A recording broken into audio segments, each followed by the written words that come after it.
So here's another shot looking at the freeways down here, and here's this beautiful 7,000-year-old volcanic ash. Next one. Oh, another one to show the freeway. Okay, next one, please. Oh, Lord, we got too many of those. Next one. Okay, so on to current work, and then we're done. Just a little a taste of what people are still doing. This is not stuff done 30 years ago. Next one. We've got this technology now called LiDAR. It's magical. I don't even understand how it works. But you fly over an area, you have fancy equipment to measure the distance between the plane and the ground and some other exotic technology I wish I could explain. But you basically have the ability to strip off vegetation and even some man-made stuff to look at very subtle features in the earth that we were never able to see before. Let me show you some examples. Next one, please. So here's the usual aerial photograph that you have of, again, this is down by Moe's property. You can even see the freeway here and the road in the canyon. But now we're seeing all sorts of subtle features using this very detailed LiDAR technology. Next one, please.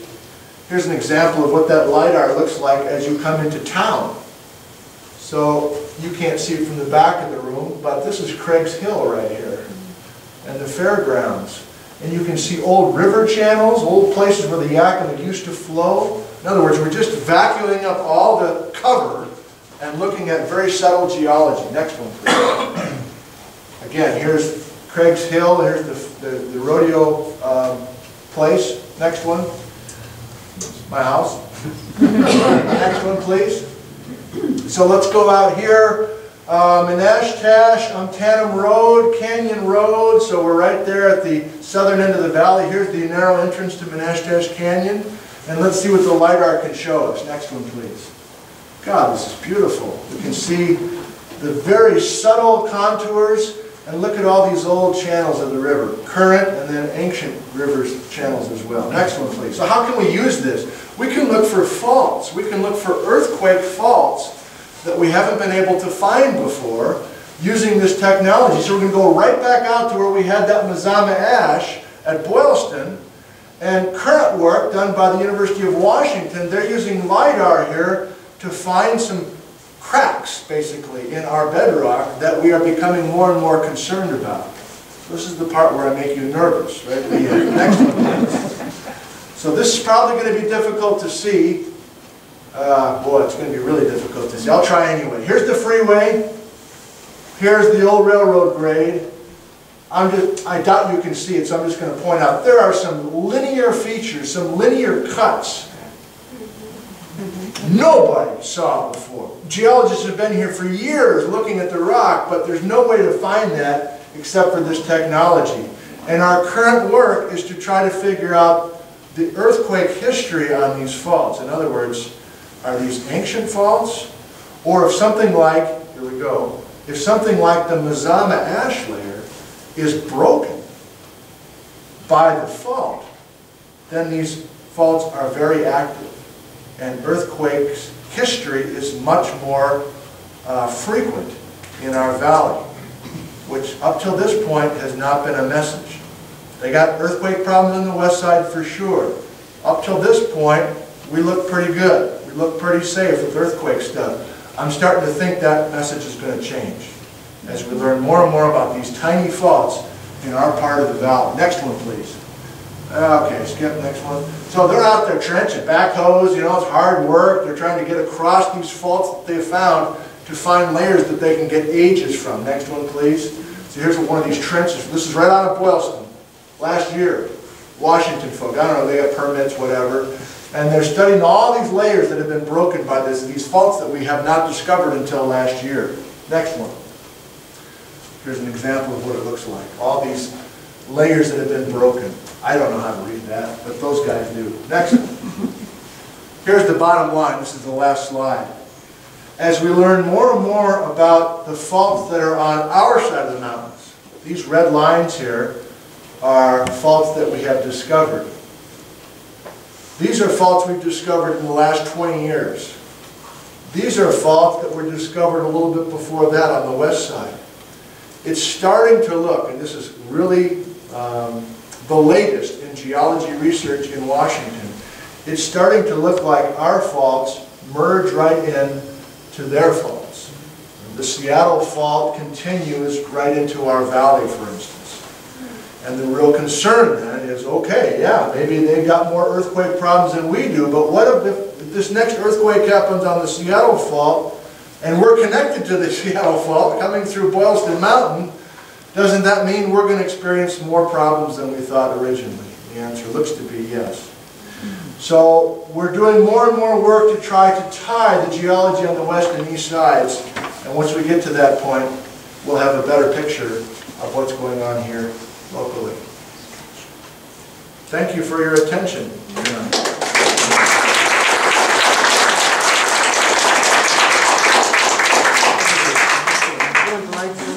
We can have that one panel of lights on.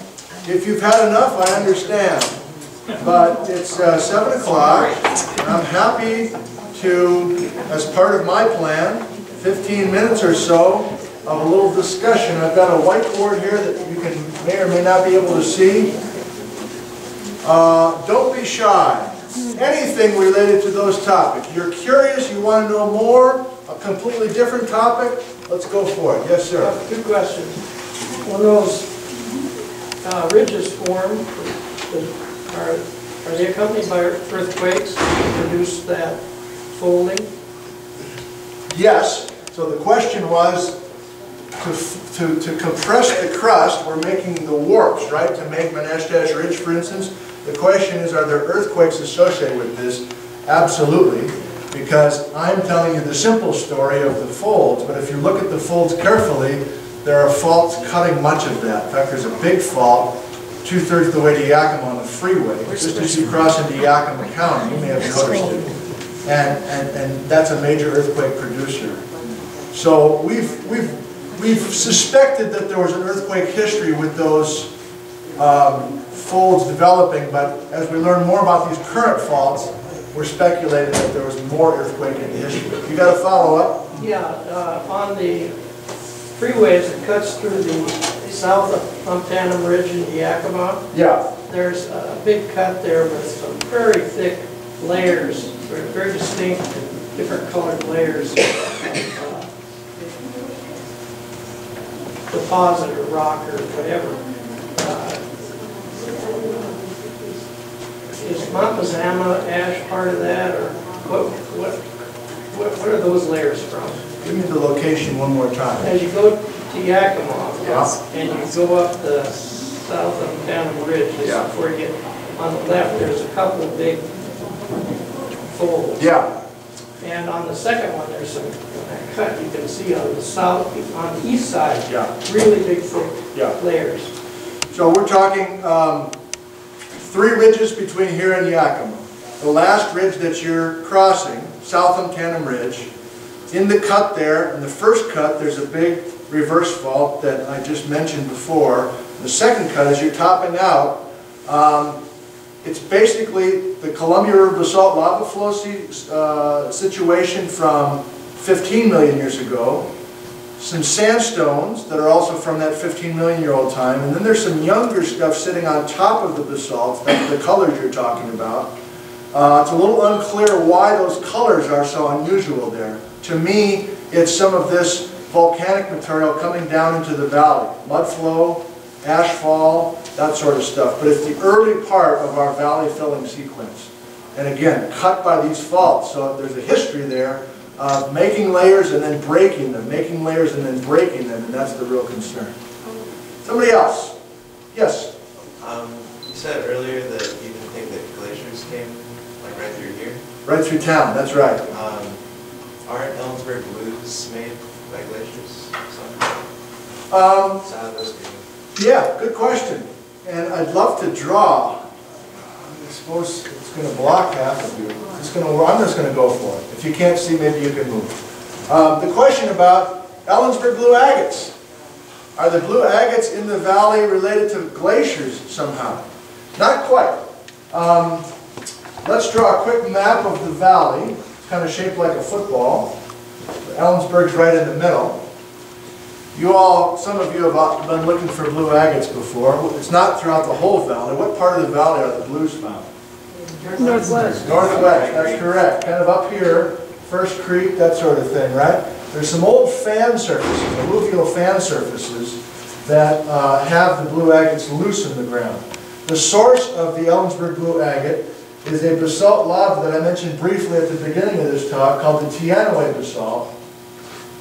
And once upon a time, there were streams that came from the Teanaway basalt and spilled into the valley here and brought broken up pieces of the Teanaway basalt with them, including the blue agates. So there's a rich deposit of river gravels, also Ellensburg blue deposits, just in this section here. No glacial part of that at all. There are glacial deposits in the area, but not in the blues are not part of the glacial deposits. The cool part of the story for me is that was once upon a time streams bringing Ellensburg blue agates to our valley. There are no more Ellensburg blues coming to our valley because there has been since that time First Creek. If you know First Creek, it actually drains to the west on the other side of a divide. And so basically First Creek has captured that drainage. And so this fan deposit is now cut off from the source of the Ellensburg blues. So there's still plenty of blues to find out there. And every spring, of course, is a good time to get a new crop coming up. But as far as new blues coming north, from the north, no more. Yep. Going back to I-82 towards Yakima. Sure. That just before you get to that rest stop there, heading downhill into Yakima. Yeah. You cross the bridge. I can't pronounce the name of that canyon. Yeah. But it's obviously, at least obvious to me, that it's volcanic in origin, and it's got these column structures to it. And I see that in various other places. They tend to look to me anyway like they're hexagonal. Yes. What causes that? Great. Okay. The question involves you're driving to Yakima, you're almost to Sela, and you're crossing the Fred Redmond Bridge right there by the rest area. And you're looking at that beautiful cut. That's actually Sela Creek right there. And the layers that are exposed, I'm not an artist that can draw a bridge, but I can draw the geology. So that, oh, what the heck. There's the bridge, okay? Back and forth, okay, great. So here's the bottom. Here's a couple people hiking up the bottom of that canyon. And there are distinct layers exposed on both walls. And yes, there are beautiful columns exposed in the layers. That's what you're talking about. Yes, yes. These are the 15-million-year-old Columbia River lava flows.